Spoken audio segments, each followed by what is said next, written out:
नमस्कार मित्रांनो, मुख्यमंत्री माझी शाळा सुंदर शाळा अभियानांतर्गत आत्तापर्यंतचा सगळ्यात महत्त्वाचा व्हिडिओ आता आपण बघणार आहोत।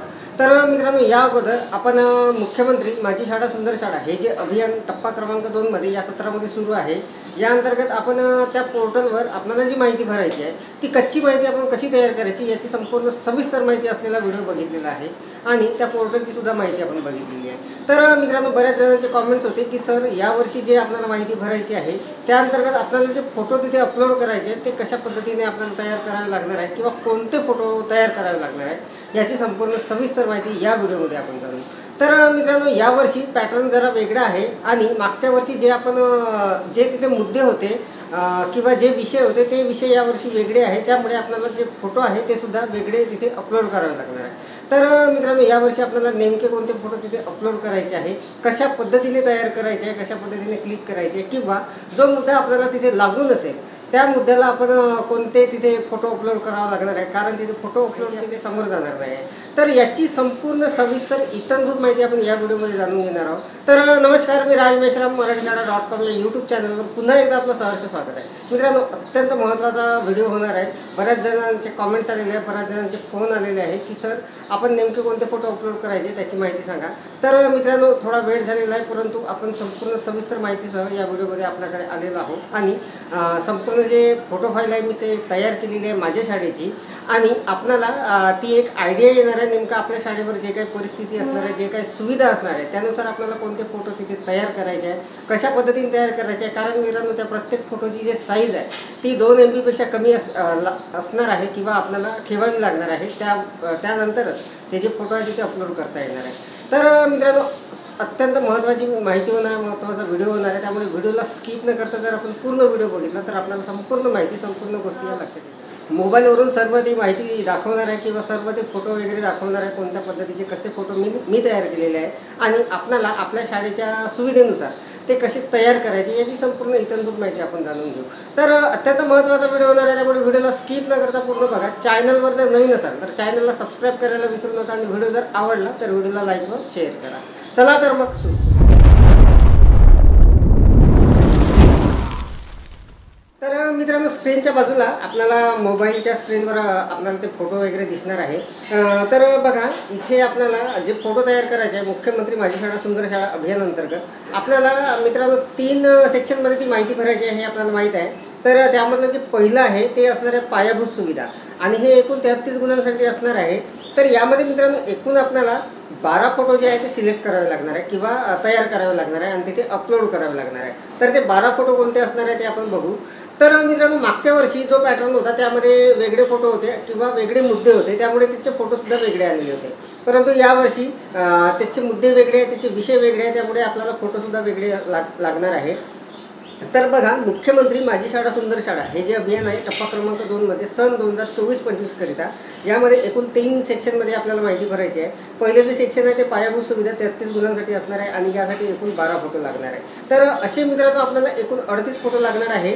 थंबनेलमध्ये आपण बघितलेलं आहे। तर बघा, पहिले जे सेक्शन आहे पायाभूत सुविधा, यामध्ये पहिलं जे आहे ते असणार आहे वर्गखोल्या, ग्रंथालय, प्रयोगशाळा व इतर खोल्या। तर मित्रांनो, यासाठी बघा, आता आपल्याला स्क्रीनच्या बाजूला जे मोबाईलवर स्क्रीन दिसत आहे त्यामध्ये आपल्याला ते फोटो वगैरे दिसणार आहे।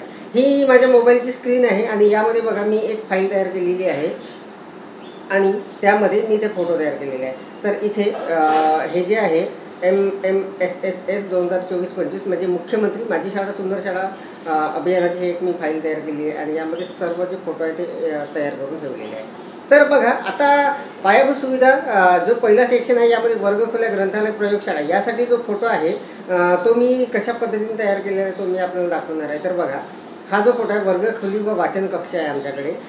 तिथे स्वतंत्र खोली नसल्यामुळे मी अशा पद्धतीचा फोटो तयार केलेला आहे। 2 फोटो तिथे तयार करून घेतलेले आहे एकत्र आणि तिथे नाव टाकून घेतलेलं आहे वर्गखोली व वाचन कक्ष ग्रंथालय म्हणून।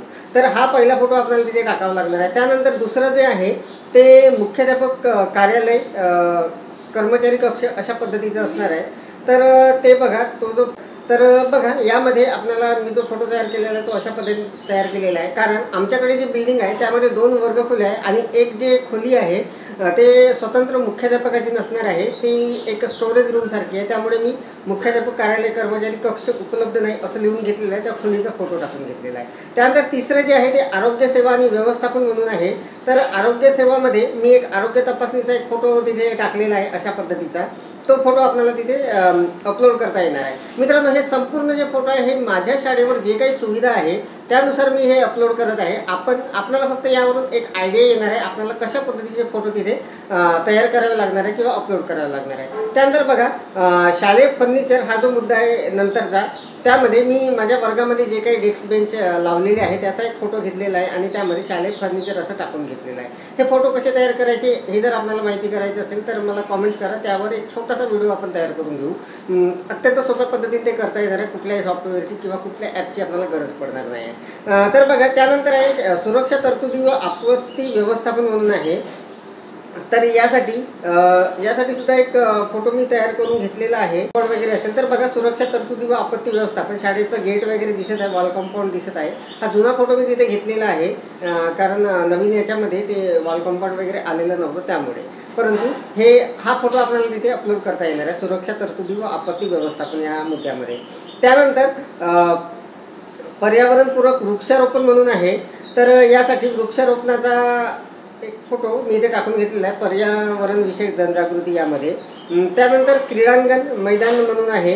तर यासाठी सुद्धा क्रीडांगण मैदानाचा एक फोटो मी तिथे तयार करून घेतलेला आहे अशा पद्धतीने. तर बघा पूर्ण फ्रंटमध्ये हा शाळेचा जो भाग आहे हा दिसत आहे आणि त्यामध्ये क्रीडांगण दिसत आहे. त्यानंतर ITC पायाभूत सुविधा डिजिटल साहित्य म्हणून आहे. तर माझ्याकडे एक फोटो होता आणि जो आम्हाला हे जे साहित्य आहे सभेकडून मिळालेलं होतं, त्यांना आम्ही रिक्वेस्ट केलेली होती आणि त्यांनी आम्हाला उपलब्ध करून दिलेलं होतं. तर तो फोटो जो होता देतानाचा तो फोटो मी इथे टाकून घेतलेला आहे आणि तिथे खाली ग्रामसभेतर्फे शाळेला शैक्षणिक साहित्य भेट म्हणून लिहून घेतलेला आहे. तर हा फोटो मी इथे टाकणार आहे. त्यानंतर शैक्षणिक साहित्य म्हणून आहे. तर शैक्षणिक साहित्यासाठी सुद्धा आमच्या बालभवनाचा जो फोटो होता तो मी इथे तयार करून घेतलेला आहे अशा पद्धतीचा आणि तिथे संपूर्ण शैक्षणिक साहित्य जे आहे ते दिसत आहे. त्यानंतर आनंददायी वातावरण, बोलक्या भिंती, वर्ग सजावट हा जो विषय आहे यामध्ये, हा जो मुद्दा आहे यासाठी सुद्धा एक फोटो मी इथे घेतलेला आहे बोलक्या भिंतीचा. तर बघा संपूर्ण ज्या भिंती आहे शाळेच्या संपूर्ण तिथे तक्ते वगैरे लावलेले आहे, तर तो फोटो मी इथे सिलेक्ट करून घेतलेला आहे. त्यानंतर विद्यार्थी आनंददायी वातावरण, बोलक्या भिंती झालेला आहे. त्यानंतर विद्यार्थी लाभाच्या योजना म्हणून आहे. तर या अंतर्गत मी एक फोटो तयार करून घेतलेला आहे. मित्रांनो बघा यासाठी अशा पद्धतीचा एक बॅनर तयार करून घेतलेला आहे आणि हा फोटो मी तिथे अपलोड करून घेणार आहे विद्यार्थी लाभाच्या योजनामध्ये. तर अशा पद्धतीने आपलं हे पहिलं जे सेक्शन आहे यामध्ये 12 फोटो आपल्याला सिलेक्ट करायचे आहे किंवा तयार करायचे आहे आणि ते आपल्याला तिथे अपलोड करावे लागणार आहे. त्यानंतर सेक्शन B जे आहे शासन ध्येय धोरण व अंमलबजावणी, हे सर्वात मोठं सेक्शन असणार आहे आणि यासाठी एकूण 74 गुण असणार आहे. तर बघा यामध्ये सगळ्यात महत्त्वाचा आहे पहिला जो फोटो तो आहे आधार सरल UDISवर जे काही आपण माहिती भरलेली आहे विद्यार्थ्यांची, त्यामध्ये आधार व्हेरिफिकेशन जर झालेलं असेल तर त्याचा फोटो आता आपल्याला अपलोड करायचा आहे. तर मित्रांनो बऱ्याच जणांना प्रश्न पडलेला होता का नेमका इथे आपण आता फोटो कसा अपलोड करायचा. तर मित्रांनो बघा मी माझ्या कल्पनेनुसार किंवा मी माझ्या याच्यानुसार एक फोटो तयार केलेला आहे. त्यामध्ये बघा अशा पद्धतीचा स्क्रीनशॉट काढून घेतलेला होता मी, जे आपण सरळ स्टुडंट पोर्टलवर जे विद्यार्थ्यांची आधारची माहिती आहे त्याचा एक स्क्रीनशॉट काढला आणि UDISवर सुद्धा जे विद्यार्थ्यांची माहिती आहे त्याचा स्क्रीनशॉट काढून दोन्ही फोटोला एकत्र करून तो फोटो तयार केला आणि इथे सरळ UDIS पोर्टल आधार व्हॅलिडेशन 100% असं लिहून घेतलेलं आहे. तर हा फोटो मी तिथे अपलोड करणार आहे. आपल्याला आपल्या कल्पनेनुसार जर नवीन काही सुचत असेल तर त्यानुसार आपण अपलोड करून घेऊ शकता. त्यानंतर महावाचन चळवळ हा अत्यंत महत्त्वाचा मुद्दा सध्या आहे आपल्या शाळेवर. तर महावाचन चळवळ यासाठी बघा मी महावाचन चळवळीचा त्या पोर्टलचा एक स्क्रीनशॉट घेतलेला आहे आणि त्यामध्ये महावाचन चळवळ उपक्रमात मागील सत्रात शाळेने नोंदणी केलेली होती व उपक्रम घेतलेले होते. सन 2024-25 मध्ये सुद्धा शाळा सदर महावाचन उपक्रमात सहभागी आहे. अशा पद्धतीचा हा फोटो मी तयार करून घेतलेला आहे. त्यानंतर शासकीय कार्यक्रम सहभाग, तर शासकीय कार्यक्रम सहभाग यामध्ये सुद्धा एक फोटो मी तयार करून घेतलेला आहे. यामध्ये जो आपला ध्वजारोहणाचा कार्यक्रम होता त्याचा एक फोटो मी घेऊन इथे शासकीय कार्यक्रम सहभाग असं तिथे टाकून घेतलेला आहे नाव. तर अशा पद्धतीचा मी फोटो तिथे अपलोड करणार आहे. आपण आपल्या याच्यानुसार करू शकता. त्यानंतर शाळा स्तर विविध समित्या म्हणून आहे. तर यासाठी सुद्धा मी एक व्यवस्थापन समितीचा जे चार्ट लागलेला आहे त्याचा एक फोटो घेतलेला आहे आणि त्याच्यावर शाळा स्तर विविध समित्या असं लिहून घेतलेलं आहे. त्यानंतर विद्यांजली पोर्टल म्हणून आहे. हा जो मुद्दा आहे विद्यांजली, तर यामध्ये विद्यांजली पोर्टलचा सुद्धा मी एक फोटो तयार करून घेतलेला आहे. विद्यांजली पोर्टलचा जो स्क्रीनशॉट होता तो मी घेऊन घेतलेला आहे त्या पोर्टलचा, ज्यावर नोंदणी झालेली होती. लॉग इन करून मी त्याचा स्क्रीनशॉट घेतलेला आहे आणि तिथे बघा शाळेचं नाव वर दिसतच आहे आणि तिथे लिहून घेतलेलं आहे विद्यांजली पोर्टलवर शाळा नोंदणी करण्यात आलेली आहे व त्या अंतर्गत विविध उपक्रम शाळेमध्ये राबवले जातात अशा पद्धतीचं लिहून घेतलेलं आहे. त्यानंतर विद्यांजली पोर्टल झालेलं आहे. त्यानंतर दुसऱ्या सेक्शनमधलं हे 6वं जे आहे हे असणार आहे शासकीय यंत्रणेला माहिती विहित वेळेत सादर. तर यासाठी सुद्धा एक बॅनर मी तयार करून घेतलेला आहे आणि ते मी तिथे अपलोड करणार आहे. त्यासाठी जो फोटो तिथे अपलोड करायचा आहे त्यासाठी एक बॅनर मी तयार करून घेतलेला आहे. तर बघा प्रत्येक ज्या ठिकाणी फोटो आहे नाही त्या ठिकाणी मी एक बॅनर तयार केलेला आहे आणि ते बॅनरच मी तिथे अपलोड करणार आहे. तर बघा प्रत्येक बॅनरवर जिथे बॅनर मी अपलोड करणार आहे फोटो म्हणून तिथे मी वर माझ्या शाळेचं नाव टाकून घेतलेलं आहे आणि त्यानंतर खाली जो त्या मुद्दा आहे त्या जो विषय आहे तो लिहून घेतलेला आहे. तर बघा शासकीय यंत्रणेला विहित वेळेत कार्यालयीन माहिती पुरवली जाते. तर यासाठी कोणताही फोटो अपलोड करता येणार नव्हता माझ्याप्रमाणे, त्यामुळे मी अशा पद्धतीचं हे तयार करून घेतलेलं आहे. त्यानंतर शासकीय यंत्रणा झाली. त्यानंतर बघा पर्यावरण विषयक जनजागृती म्हणून आहे. तर यामध्ये पर्यावरण विषयक जनजागृती म्हणून एक मी फोटो इथे तयार करून घेतलेला आहे अशा पद्धतीचा. तर यामध्ये जे आम्ही झाडं वगैरे किंवा ते परसबाग तयार केलेली होती त्याचा हा फोटो आहे आणि तिथे पर्यावरण विषयक जनजागृती असं लिहून घेतलेलं आहे आणि माझ्या माहितीप्रमाणे हा फोटो तिथे योग्य आहे. तर आपण आपल्या स्तरानुसार किंवा आपल्या कल्पकतेनुसार नवीन फोटो तयार करून घेऊ शकता. त्यानंतर विद्यार्थी अभिलेखे म्हणून आहे. तर विद्यार्थी अभिलेखे यासाठी मी एक फोटो इथे तयार करून घेतलेला आहे अशा पद्धतीचा. दाखलखारी रजिस्टर आणि प्रतिज्ञालेख हे 2 रजिस्टर ठेवून त्याचा एक फोटो काढलेला आहे आणि विद्यार्थी महत्त्वाचे अभिलेखे म्हणून तिथे खाली लिहून घेतलेला आहे. त्यानंतर शालेय दप्तर साहित्याचे जतन म्हणून आहे. तर यासाठी सुद्धा एक फोटो मी तयार करून घेतलेला आहे शालेय दप्तर साहित्याचे जतन, जिथे शाळेचं संपूर्ण साहित्य किंवा अलमाऱ्या वगैरे लागलेले आहे तिचा मी फोटो घेऊन तिथे असं लिहून घेतलेला आहे. त्यानंतर पटनोंदणी घडतीसाठी प्रयत्न म्हणून आहे. तर यासाठी सुद्धा मी एक पटनोंदणी घडती साठी जे प्रयत्न आहे यासाठी एक सभा घेताना किंवा माहिती देतानाचा एक फोटो आहे तो मी इथे सिलेक्ट केलेला आहे आणि त्यावर पटनोंदणी घडती रोखण्यासाठी प्रयत्न असं लिहून घेतलेला आहे. त्यानंतर पात्र विद्यार्थी लाभार्थ्याची शिष्यवृत्ती म्हणून आहे. तर शिष्यवृत्ती संबंधात इथे एक फोटो मी तयार करून घेतलेला आहे आणि तो शासनाच्या धोरणानुसार व नियमानुसार व ध्येय धोरणानुसार विद्यार्थ्यांना विविध शासकीय योजना शिष्यवृत्ती लाभ देण्यात येतो असं मी तिथे लिहून घेतलेलं आहे. त्यानंतर नवभारत साक्षरता अभियान या अंतर्गत सुद्धा एक फोटो मी तिथे तयार करून घेतलेला आहे. नवभारत साक्षरता अभियानासाठी मी इथे हा एक फोटो सिलेक्ट करून घेतलेला आहे. ज्या दिवशी आपला शासकीय कार्यक्रम होता 15 ऑगस्ट त्या दिवशी आपण त्यांना माहिती दिलेली होती किंवा मी दिलेली होती. तर त्या दिवशीचा हा एक फोटो होता माझ्याकडे संपूर्ण माहिती देतानाचा. तर तो फोटो मी इथे सिलेक्ट करून त्यावर इथे नवभारत साक्षरता अभियान माहिती देताना असं लिहून घेतलेलं आहे. तर मित्रांनो बघा सेक्शन 2 जे आहे आपलं दुसरं जे सेक्शन आहे यामधलं शासन ध्येय धोरण व अंमलबजावणी एकूण 74 मार्कासाठी होतं आणि यासाठी आपण जवळपास एकूण 15 फोटो आपल्याला तिथे तयार करून घ्यायचे किंवा अपलोड करायचे. तर ते कशा पद्धतीने मी केलेले आहे ते मी आपल्याला इथे दाखवलेलं आहे. त्यानंतर आता तिसरं आणि शेवटचं जे सेक्शन आहे ते असणार आहे शैक्षणिक संपादन. हे असणार आहे एकूण 43 मार्कांसाठी. तर यामध्ये आपल्याला एकूण 11 फोटो तिथे अपलोड करावे लागणार आहे किंवा तयार करावे लागणार आहे. तर मी कशा पद्धतीने केले आहे ते मी आपल्याला आता दाखवणार आहे यामध्येच. तर बघा पहिलं यामधलं जे असणार आहे सेक्शन सी मधलं शैक्षणिक संपादन आणि हे असणार आहे 43 मार्कासाठी आणि पहिला जो विषय आहे यामध्ये विषयनिहाय विद्यार्थ्यांची अध्ययन निष्पत्ती साध्यता. तर यासाठी मी एक बॅनरच तयार केलेला आहे आणि कशा पद्धतीने तयार केलेलं आहे ते मी आपल्याला दाखवणार आहे. तर बघा इथे बॅनर तयार केलेला आहे विषयनिहाय विद्यार्थ्यांची अध्ययन निष्पत्ती साध्यता इंग्रजी विषयात समाधानकारक, गणित विषयात चांगला, भाषा विषयात चांगला या स्तरावर आहे अशा पद्धतीने मी तिथे लिहून घेतलेलं आहे आणि यामध्ये उपमुद्दे जे आहेत ते तेच असणार आहे. तर अशा पद्धतीने मी तयार केलेलं आहे. त्यानंतर 5वी व 8वी शिष्यवृत्ती तर यासाठी बघा या पद्धतीचं बॅनर मी तयार केलेलं आहे. इथे शाळा 1 ते 4ची असल्यामुळे 5वी व 8वी शिष्यवृत्ती लाभार्थी उत्तीर्ण लागू नाही अशा पद्धतीचं मी लिहून घेतलेलं आहे, कारण माझ्याकडे जे आहे त्यानुसार मी हे तयार केलेलं आहे. त्यानंतर स्वच्छता मॉनिटर मागील वर्षाची कामगिरी म्हणून आहे इथे.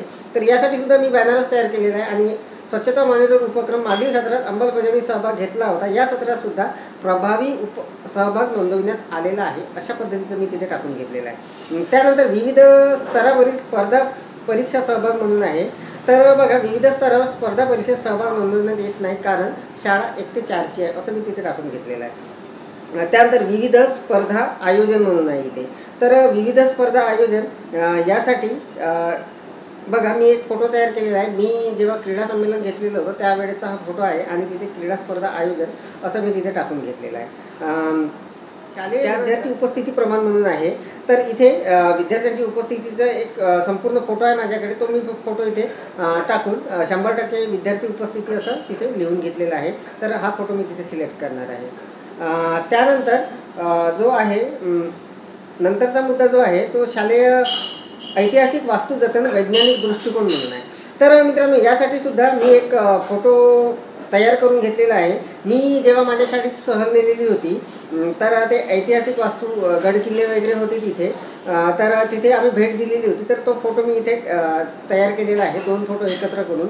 आणि शैक्षणिक सहल गड किल्ल्यांना भेट असं तिथे लिहून घेतलेलं आहे आणि हा फोटो मी तिथे अपलोड करणार आहे या मुद्द्यामध्ये, ऐतिहासिक वास्तू जतन वैज्ञानिक दृष्टिकोन या मुद्द्यामध्ये. त्यानंतरचा मुद्दा आहे 8वा भाषाविषयक क्षमतांची स्थिती म्हणून. तर भाषाविषयक क्षमतांची जी स्थिती आहे त्यासाठी मी एक बॅनर तयार करून घेतलेला आहे. इथे बघा शाळेचं नाव वर आलेलं आहे. भाषाविषयक क्षमतांची स्थिती. भाषण क्षमता चांगली आहे, वाचन क्षमता चांगली आहे, लेखन क्षमता चांगली आहे, गणितीय क्रिया चांगल्या पद्धतीने करतात अशा पद्धतीने मी हे बॅनर तयार केलेलं आहे आणि मी तिथे अपलोड करणार आहे. त्यानंतर क्रीडा क्षेत्रातील नैपुण्य हा एक महत्त्वाचा मुद्दा आहे यामध्ये. तर क्रीडा क्षेत्रातील नैपुण्य यासाठी मी एक 5 फोटो एकत्र करून बॅनर तयार करून घेतलेला आहे. तर यामध्ये मित्रांनो आम्ही केंद्र स्तरावर एक क्रीडा स्पर्धेचं आयोजन केलेलं होतं आणि त्यामध्ये जे काही आम्ही आयोजन केलेलं होतं त्या अंतर्गत जे काही फोटो होते ते 5 फोटो मी एकत्र करून केंद्रस्तरीय क्रीडा स्पर्धा यशस्वी आयोजन असं तिथे लिहून घेतलेलं आहे आणि हा फोटो मी तिथे अपलोड करणार आहे. त्यानंतर 10वा मुद्दा आहे 3रा विषयामधला, तो असणार आहे विद्यार्थी अध्ययन संपादनूक पातळी. तर मी तयार करून घेतलेला आहे. आणि शेवटचा जो मुद्दा आहे यामध्ये विविध शिष्यवृत्ती योजना लाभ म्हणून. तर यासाठी सुद्धा मी बॅनरच तयार केलेला आहे. शासनाच्या नियमानुसार व ध्येय धोरणानुसार विद्यार्थ्यांना विविध शासकीय योजना शिष्यवृत्ती लाभ देण्यात येतो अशा पद्धतीचा आहे. काही ठिकाणी मित्रांनो आपल्याला असं आपल्या शाळेला लागू नसेल किंवा मग आपल्याला तिथे काही टाकता येत नसेल तर त्या ठिकाणी मित्रांनो आपण अशा पद्धतीचा एक बॅनर तयार करून घेऊ शकता. सदर मुद्दा शाळेला लागू नाही किंवा अशा पद्धतीचं लिहून घेऊ शकता सदर उपक्रम आमच्या शाळेला लागू नाही किंवा सदर उपक्रम शाळेत घेतला जात नाही. तर मित्रांनो आता आपण हे जे फोटो तयार केलेले आहे हे फोटो आपल्याला PDF स्वरूपात तयार करायचे आहे आणि PDF स्वरूपात तयार केल्यानंतर आपल्याला याची एक फाईल बनवून तिथे मग अपलोड करताना आपल्याला सोपं जाणार आहे. आणि महत्त्वाचं म्हणजे या प्रत्येक फोटोची साईज जी आहे ती 2 MB पेक्षा कमी असायला पाहिजे. तर मित्रांनो ह्या सर्व गोष्टी आपल्याला माहीत आहे. फक्त फोटो आपण कशा पद्धतीने आपल्याला पाहिजे याची माहिती आपण या व्हिडिओच्या माध्यमातून जाणून घेतलेली आहे. तर मित्रांनो बघा मुख्यमंत्री माझी शाळा सुंदर शाळा हे जे अभियान आहे टप्पा क्रमांक 2 मध्ये या सत्रासाठी सन 2024-25 करिता यामध्ये आपल्याला अपलोड करायचे आहे. ते कशा पद्धतीने आपण तयार करायचे किंवा कोणते फोटो तयार करायचे याची माहिती सविस्तरपणे आपण इथे जाणून घेतलेली आहे. जर आपण पूर्ण व्हिडिओ जर बघितलेला असेल स्किप न करता तर आपल्याला या सर्व गोष्टी लक्षात आलेल्या असेल. आणि दुसरी महत्त्वाची गोष्ट मित्रांनो यामध्ये मी माझ्या शाळेवर ज्या काही सुविधा आहेत किंवा जे काही कंडिशन आहेत त्यानुसार मी ते फोटो तयार केलेले आहे. आपल्याला फक्त एक आयडिया येणार आहे यावरून, परंतु आपले फोटो जे आहेत ते संपूर्ण वेगळे असणार आहे. तर मित्रांनो या संदर्भात जर आपली काही शंका असेल किंवा काही आपल्याला प्रश्न पडलेले असेल तर मला कॉमेंट सेक्शनमध्ये सांगा. मी आपल्या कॉमेंटला नक्की उत्तर देणार आहे. आणि लगेचच आपण पुढच्या व्हिडिओमध्ये त्या पोर्टलवर आपण प्रत्यक्ष हे फोटो अपलोड कसे करायचे अगदी सोप्या पद्धतीने मित्रांनो आपल्याला ते काम करता येणार आहे. कारण आपण कच्चा आराखडा सुद्धा तयार करून घेतलेला आहे. मागच्या व्हिडिओमध्ये आपण तो बघितलेला आहे आणि आपल्याला आता फक्त तिथे कॉपी पेस्ट करावं लागणार आहे आणि आपले फोटो तयार केल्यानंतर आपलं ते काम अगदी सोप्या पद्धतीने होणार आहे. काही टेन्शन घेण्याची गरज नाही. तर लगेचच आपला तो व्हिडिओ सुद्धा येणार आहे. तर मित्रांनो या व्हिडिओमध्ये एवढंच. व्हिडिओ जर आवडलेला असेल तर व्हिडिओला लाईक करा, शेअर करा आणि शिक्षण विभागाचे अशाच नवनवीन व्हिडिओ बघण्यासाठी, नवनवीन अपडेट जाणून घेण्यासाठी माझ्या marathishada.com या यूट्यूब चॅनलला सबस्क्राईब करायला विसरू नका. पुन्हा व्हिडिओ असाच एका नवीन माहितीसह, नवीन अपडेट्ससह. तोपर्यंत धन्यवाद.